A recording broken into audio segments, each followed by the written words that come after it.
having lost a son who was 6 years of age, and Sam was an amazing young boy. But when you lose a son or a child to this insidious illness, I think when you look at the cancers, there's no good cancer, but the two cancers that are still, we still haven't cracked the code. We've made developments in other cancers, but brain and pancreatic are still the great unknown. So unless we fund research and unless we fund our great scientists, we won't crack the code. So I'm very passionate about research. Sam's legacy is let's crack the code, let's find a cure.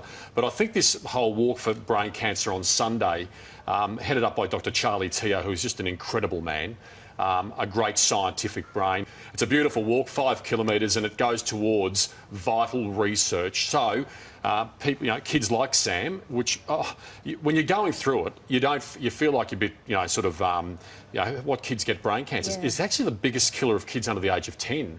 And as Carrie just mentioned there, I thought Carrie was terrific on Logie's night. It's about raising awareness. And she lost her husband with brain cancer. So, but, I think if we can, Sam's legacy and what Carrie was trying to raise as far as the bring out your beanies is, if we keep on raising awareness, we've got to keep on raising funds because it's all about research. If we don't research, we won't crack the code. So true. Does it affect more people than we really realise, Jim?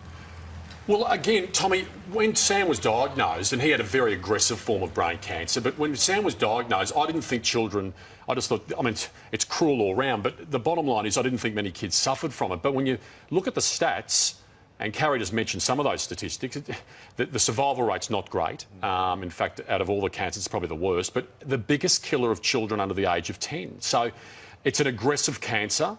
And as I said, Sam was diagnosed and basically only had 6 months or 6 to 8 months to live. So when it takes over, and especially if it spreads down the spinal column, in the spinal fluid, it's an insidious illness because it attacks the mind but also the body.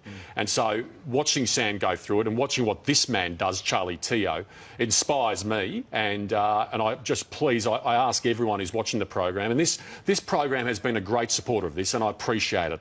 But if anyone's watching, please, if you're in Sydney, but even if you're not in Sydney, there's some details on our website about how you can donate to cure brain cancer. And as I said, I'm very committed to the cause. Every dollar absolutely makes a difference, doesn't it? Yeah, it does, and it all goes to research. And again, we've got great scientific brains in this country. And I'm not going to make a political statement here, but it really does need more government funding. I know a lot of charities do, but this one, and as far as cancer goes and brain cancer, we've got to actually fund the research, fund the best researchers. So I plead with all our politicians, if you're listening, we've got to do more, and hopefully we will crack the code one day. We're going to try and help you out with that too, Jimmy. Thanks, guys.